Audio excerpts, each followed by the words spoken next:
Pernah gak sih kamu ngerasa, tiba-tiba semua hal sekarang pakai embel-embel AI, aplikasi AI, startup AI, bisnis AI, bahkan presentasi kantor pun sekarang harus ada kata AI biar kelihatan canggih.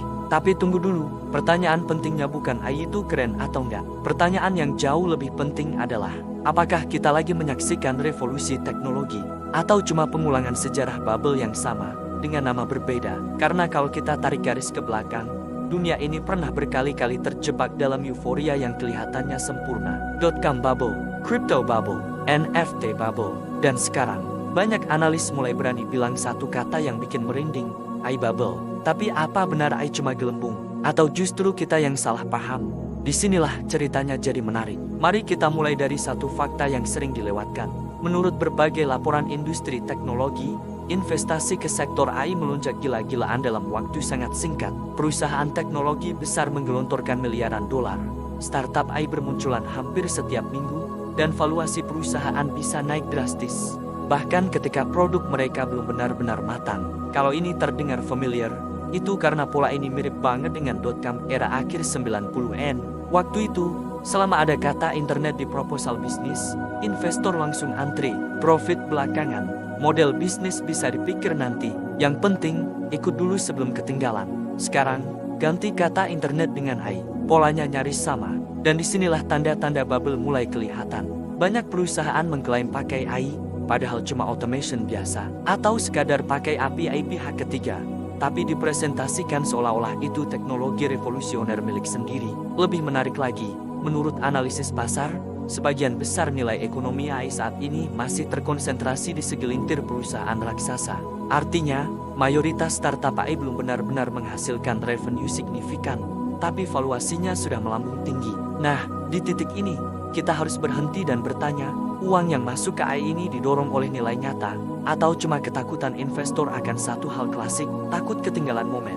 Fenomena ini dikenal sebagai FOMO investing, dan sejarah selalu kejam pada FOMO. Tapi tunggu, ini bukan berarti AI itu bohongan.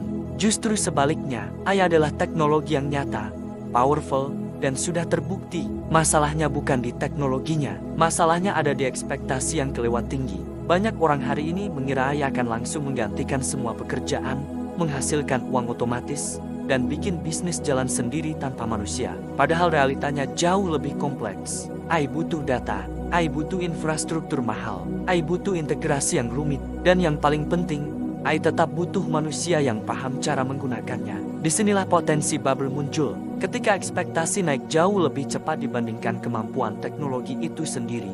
Pasar biasanya akan mengoreksi, dan koreksi itu jarang lembut. Beberapa analis memprediksi, jika AI bubble benar-benar pecah, yang paling terdampak bukan perusahaan raksasa, tapi startup kecil yang model bisnisnya rapuh, dan individu yang masuk hanya karena ikut tren.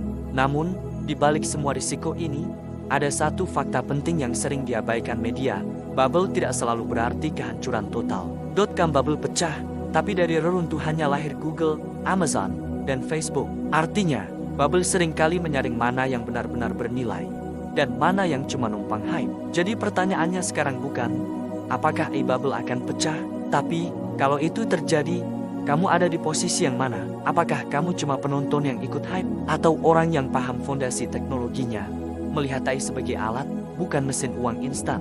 Karena di era AI, yang bertahan bukan yang paling cepat ikut tren, tapi yang paling paham cara memanfaatkannya dengan realistis. Dan mungkin, itu pelajaran paling penting dari fenomena AI bubble hari ini. Like dan subscribe untuk konten teknologi dan AI cerdas.